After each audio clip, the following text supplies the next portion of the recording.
নমস্কাৰ। পাঠ কৰিবলৈ লোৱা কবিতাটিৰ শিৰোনাম বিষাদ ভৰা নৈখন। কথা অনিমেষ বৰুৱা, পাঠ বিভীষা ৰাজকোঁৱৰ। নিজানৰ নৈখনিক মই প্ৰশ্ন কৰিলোঁ, কিয় তোমাৰ বিষাদিত মন?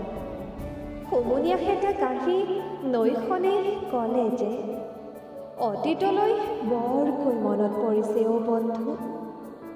মই নৈখনিক পুনৰ প্ৰশ্ন কৰিলোঁ, কোৱাচোন বাৰু ইয়াৰ কাৰণেই বা কি?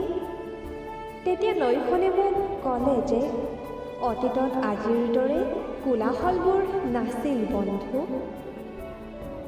নৈৰ পাৰৰ নিৰ্জনতাত বহি সেই সময়ত মানুহে আমাৰ প্ৰকৃত ৰূপ উপভোগ কৰিছিল।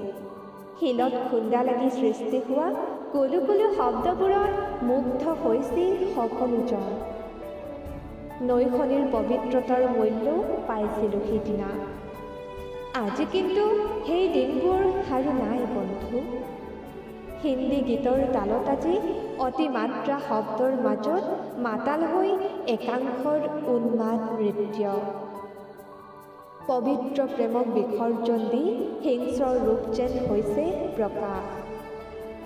ফুলৰ সলনি আমাৰ বুকুত আজি আঘাত হানিছে ভগ্ন কাছৰ টুকুৰাবোৰে বন্ধু। সেই আঘাত লাগি আজি বৈছে মাথো ৰক্তৰ ধাৰা। বুজিলা বন্ধু, সেয়ে আজি মোৰ মন বিষাদে ভৰা, মোৰ মন বিষাদে ভৰা।